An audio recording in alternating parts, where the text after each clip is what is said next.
नमस्कार दोस्तों, welcome to Unacademy YouTube channel. मेरा नाम है ऋषभ और आज हम यहाँ पे बात करने वाले हैं यूपीपीएससी आरओ मेंस एग्जाम के बारे में। एक बार फिर से हमारे साथ हैं यूपीपीएससी आरओ 2017 के टॉपर जिन्होंने रैंक 1 हासिल करी है उसके अंदर mister Amit Kumar Saroj sir. Welcome to Unacademy YouTube channel sir. धन्यवाद अनिकेडमी और धन्यवाद ऋषभ जी आपका। जी सर।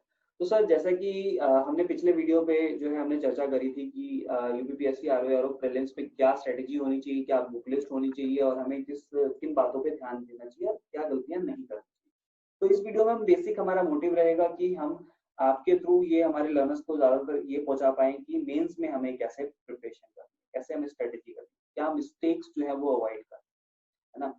तो सबसे पहले तो सर आप अपने बारे में अपना इंट्रोडक्शन दे दीजिए कि आपका एजुकेशनल बैकग्राउंड, आप बिलोंग कहाँ से करते हैं, ये आप बता दीजिए। उसके बाद हम शुरू करते हैं इसके बारे में बात। ऋषभ जी, बेसिकली जो मैं सुल्तानपुर यूपी के जो सुल्तानपुर डिस्ट्रिक्ट से बिलोंग करता हूँ जी और सर। मैंने जो है बीटेक कर रखा है इलेक्ट्रॉनिक्स कम्युनिकेशन से।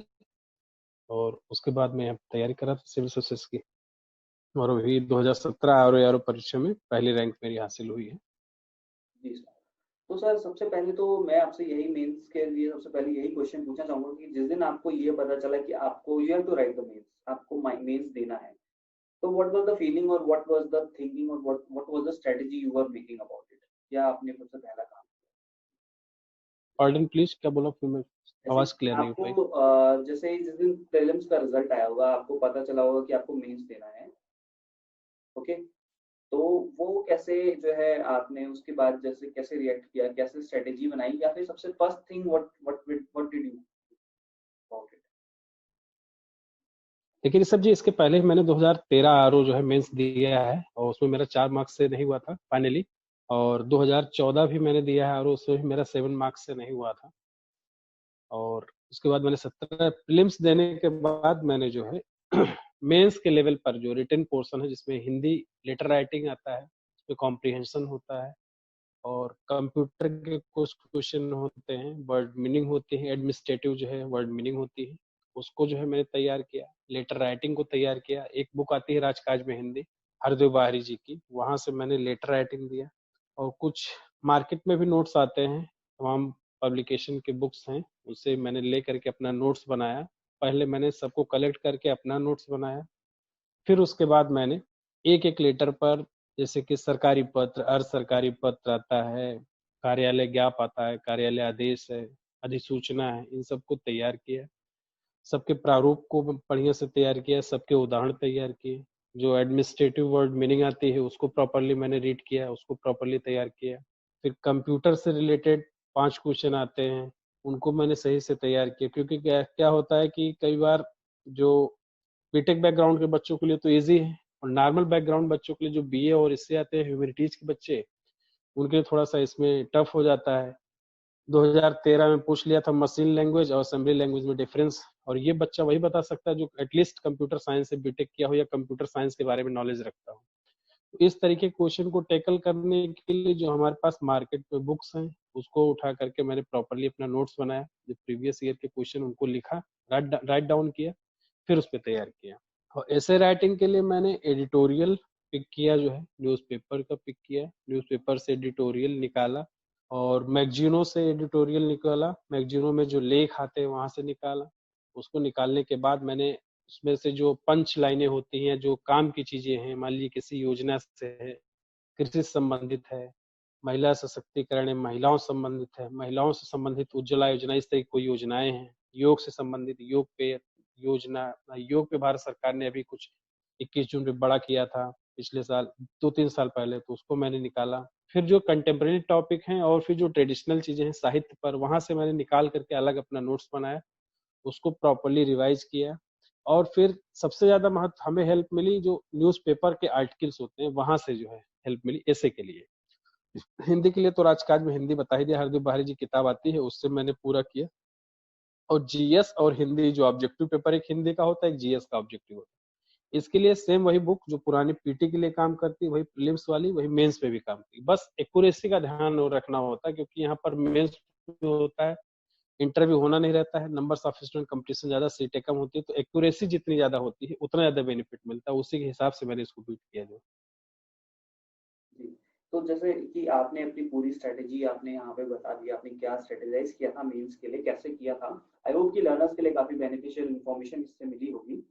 तो जैसे कि अभी मेंस की आपने स्ट्रेटेजी तैयार करी, आप जैसे सपोज कि आपने प्रीलिम्स आपका रिजल्ट आ गया, आपने मेंस की तैयारी शुरू कर दी, तो उसके में क्या, इस जर्नी में, इस बीच में जो है प्रीलिम्स के बाद जो हमारा मेंस होता है, इसके बीच का जो टाइम होता है वो कितना होता है, और उस जर्नी को मतलब उसमें क्या क्या प्रॉब्लम्स आई आपको, या फिर क्या क्या प्रॉब्लम्स जनरली बच्चों को आती हैं, उसको कैसे टैकल करना चाहिए, क्या उस चीज पे आप जो है थोड़ा सा देखिए पहली चीज क्लैरिफाई तो करना चाहिए।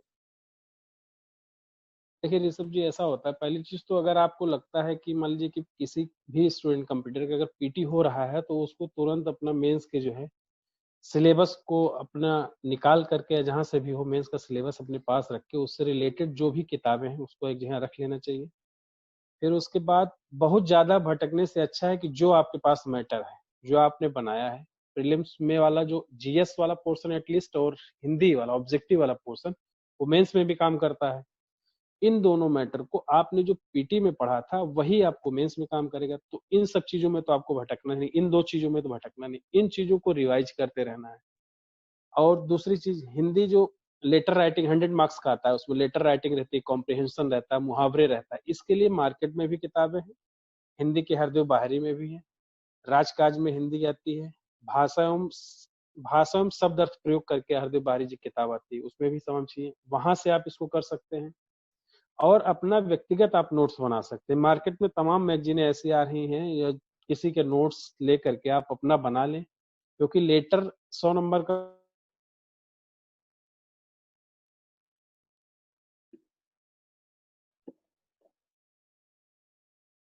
जी सर, स्टार्ट करिए। लेटर 100 मार्क्स का होता है, उसमें जो है तीन, एक टेबुलर आता है और तीन जो है नॉर्मल लेटर आते हैं। तो उसको बाकायदा, क्योंकि प्रारूप चेक होता है, लेटर में बहुत बारीकियां चेक होती है, इसलिए उसको वहां से बना करके और बार बार प्रैक्टिस करके उसको जो है ज्यादा अच्छे तरीके से वहां लिखा जा सकता है, या कहे कि मतलब एक्यूरेट लिखा जा सकता है, और उसमें पूरे मार्क्स मिलते हैं, एकदम मैथमेटिक्स के तरीके से मार्क्स मिलते हैं। जी और ऐसे में क्या है कि ऐसे में अगर आप मैगजीनों से इन सबसे कलेक्ट करके अपने पास नोट्स रखे रहेंगे विभिन्न टॉपिक्स के, तो वही आपको वहां पर काम आएगा। जी सर।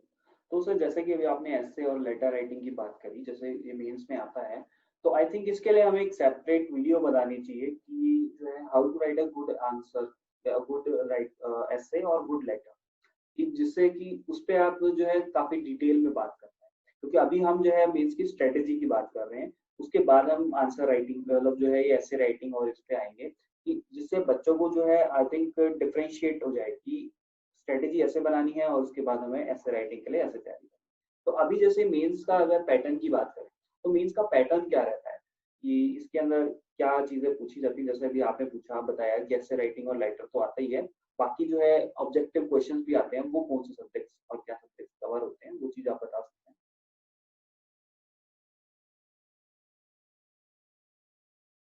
देखिए मेंस में जो है 4 पेपर होते हैं। जैसे पहले जीएस 120 क्वेश्चन होते हैं, 1 1 मार्क्स के होते हैं, और 1/3 नेगेटिव रहती है। और जो हिंदी ऑब्जेक्टिव का पेपर होता है उसमें 30 क्वेश्चन रहते हैं, 60 मार्क्स के रहते हैं, उसमें भी 1/3 नेगेटिव मार्किंग होती है। फिर उसके बाद हिंदी लेटर राइटिंग और ड्राफ्टिंग का एक पेपर होता है जो 100 मार्क्स का होता है। और उसके बाद 120 मार्क्स का ऐसे राइटिंग का पेपर होता है जिसमें 3 निबंध होते हैं, 3 मुझे करने होते हैं, और तीनों अलग अलग सेगमेंट्स होते हैं। टोटल 9 निबंध दिए रहते हैं। जी। तो ये पैटर्न की बात होगी, आई होप कि अब इस हिसाब से जो है बच्चे आपकी स्ट्रेटेजी भी समझ पाएंगे और पैटर्न के लिए मेंस के लिए तैयारी भी कर पाएंगे, जिनको अभी मेंस देना होगा।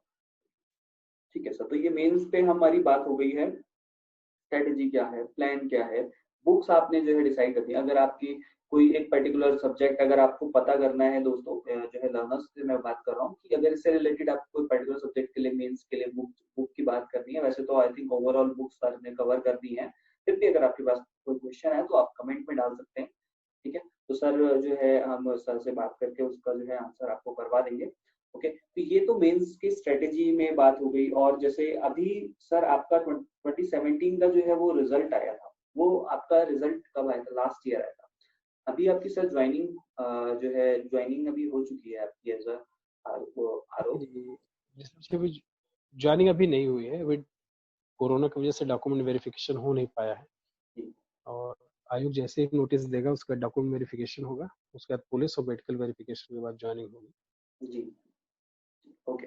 तो जैसे ये प्रोसेस भी जो है आई थिंक बच्चों को जानना अच्छा, मतलब काफी ज्यादा उत्सुक होंगे बच्चे जानने के लिए कि मेंस क्लियर, जब मेंस का रिजल्ट आ जाता है, जब ज्वाइनिंग का लेटर आ जाता है आपके पास, तो वो ज्वाइनिंग के बाद वो क्या चीजें, क्या फॉर्मेलिटीज हैं जो वो पूरी करनी पड़ती है, तो वो अगर एक बार आप बता पाए। जी मैं सुन नहीं पाया क्लियरली, जरा सा फिर से बता। तो मैं जो है आपसे पूछ रहा हूँ कि आपको जैसे ज्वाइनिंग, जब आपका जो है मेंस का रिजल्ट आ जाता है, उसके बाद का प्रोसेस क्या जी जी। रहेगा, वो आप थोड़ा सा अगर बता पाएँ तो आई थिंक। जो मेंस रिजल्ट के बाद जो है लगभग 3 से 4 महीने आप में लोक सेवा आयोग नोटिस जारी करता है। पहले तो महीने भर या 2 महीने में, महीने भर में ही डॉक्यूमेंट वेरिफिकेशन के लिए जो आपके एजुकेशनल डॉक्यूमेंट्स हैं, एकेडमिक डॉक्यूमेंट्स हैं, और जो भी अगर कोई एज रिलैक्सेशन है या फिर डोमिसाइल है, इनका जो है वेरीफाई करता है। उसके बाद क्या है, पुलिस वेरिफिकेशन के लिए लोक सेवा आयोग या फिर जो भी उत्तर प्रदेश शासन से जहाँ नियुक्ति डी पीटी डिपार्टमेंट से पुलिस वेरिफिकेशन के लिए और मेडिकल के लिए लेटर जाता है, और मेडिकल आपके मंडल स्तर पर होता है, और पुलिस वेरिफिकेशन आपको जो एड्रेस है उसके थाने पर होता है, फिर वहां से आकर के सचिवालय में यहाँ शासन में सबमिट होता है, उसके बाद आपकी ज्वाइनिंग होती है। जी सर। जी। तो आई थिंक जो है मेन से रिलेटेड आपकी बातें हो गई, और अभी जैसे मेन से रिलेटेड कुछ एक्स्ट्रा टिप्स, क्या गलतियां नहीं करनी चाहिए, मतलब ये तो लोग से पता चल जाता है लर्नर्स को कि क्या करना है, बट क्या गलतियां नहीं करनी है, ये चीज अगर आप बता सकें तो लर्नर्स के लिए आई थिंक काफी ज्यादा बेनिफिशियल होगा। देखिए, मैं पहले जीएस से बताता हूँ कि जीएस में क्या गलतियां नहीं करनी चाहिए। पहली चीज तो वो क्वेश्चन पिक करना, क्योंकि 1/3 नेगेटिव है और कंपटीशन काफी हाई है, तो आप जान ही रहे हैं, सभी व्यूअर्स हमारे जान ही रहे हैं। तो पहली चीज तो ये कि जो क्वेश्चन हमें ज्यादा अच्छी तरीके से आ रहे हैं, ये बचपन से हम लोगों ने सुना कि जो हमें अच्छी तरीके से आते हैं उसको पहले टैकल करना है। फिर 50-50 क्वेश्चन, 50 में जिसमें क्वेश्चन में चांस रहता है, फिर उसको टैकल करना है। रिस्क वहीं लेना है जहां पर आप 50-50 हो, क्योंकि 1/3 नेगेटिव है, अदरवाइज मतलब गड़बड़ हो सकता है। और यही चीज आपको हिंदी में करना है, ज्यादा रिवीजन करना है, क्योंकि हिंदी में एक विशेषण विशेष्य होता है, विशेषण विशेष्य जहाँ था वहां बहुत सारे लोग फंस जाते हैं, और वाक्य और वर्तनी में शुद्धि अशुद्धि में कई लोग फंस जाते हैं, या त्रुटि होने की संभावना ज्यादा रहती है। ऐसे में क्या करना है कि ज्यादा रिवीजन से ही हम इस चीजों पर ज्यादा स्थायित्व पा सकते हैं। और रही बात लेटर राइटिंग और ड्राफ्टिंग में, तो वहां पर लेटर जो है सबसे महत्वपूर्ण भूमिका अदा करता है। ऐसे में लेटर को हम बार बार लिख करके उसमें जो गलतियां होती हैं उसको सुधार सकते हैं, या गलतियों पर विजय पा सकते हैं। ऐसा कह सकते हैं कि गलतियां ना हो, इसके लिए जो है हम उसमें बार बार लेटर राइटिंग प्रैक्टिस कर सकते हैं, क्योंकि लेटर राइटिंग मैंने आपको पहले ही बताया कि उसमें मैथमेटिक्स के टाइप नंबर मिलते हैं, और आपको उसमें प्रेषक, प्रस्ती, स्थान, दिनांक, ऑफिस का नाम या कार्यालय संख्या, विषय, समापन, इन सब पत्रों का कैसे करना है, मुख्य विषय, शैली, भाषा कैसी होनी चाहिए पत्र की, इन सब चीजों का विशेष महत्व होता है। और फिर ऐसा ही निबंध में क्या है कि भाषा जो है आपकी प्रवाहशील होनी चाहिए, भाषा में घनत्व होना चाहिए, साथ साथ आपके लेखन में स्थायित्व होना चाहिए, और जो उसकी भूमिका है इतनी सशक्त होनी चाहिए कि जो सामने पढ़ने वाला या टीचर जो ऑब्जर्व कर रहा है आपको, उसमें जो है एक जुड़ाव सा महसूस होना चाहिए, आपकी निरंतरता बनी रहनी चाहिए।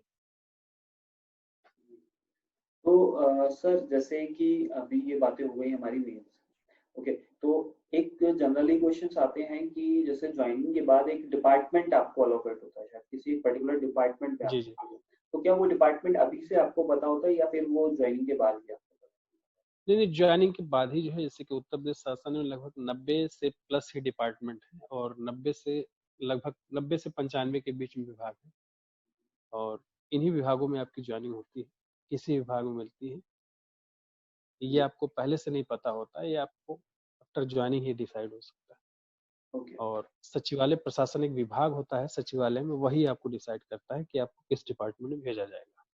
ठीक है जी सर। तो आई थिंक जो मेन से रिलेटेड काफी सारी बातें जो है हमारी कवर हो गई हैं। अब हम नेक्स्ट वीडियो में जो है how to write a good letter and good essay जो है उसके बारे में चर्चा करेंगे। यहाँ पे हमने जो है बातें कर ली हैं कि क्या गलतियां हमें मेंस में नहीं करनी चाहिए, कैसे स्ट्रेटेजाइज करना है हमें मेंस जिस दिन हमें पता चलता है कि मेंस हमारा हमको देना है, ओके, और क्या बुक्स हमें किस सब्जेक्ट वाइज हमें किन बुक्स पे ध्यान देना है। अगर इससे अलावा और भी क्वेश्चंस हैं तो आप कमेंट पे डाल सकते हैं, तो हम सर के थ्रू जो है उसके आंसर्स आपको पहुंचा देंगे। ओके, तो मिलते हैं अपने नेक्स्ट वीडियो में। धन्यवाद सर। Let's crack it.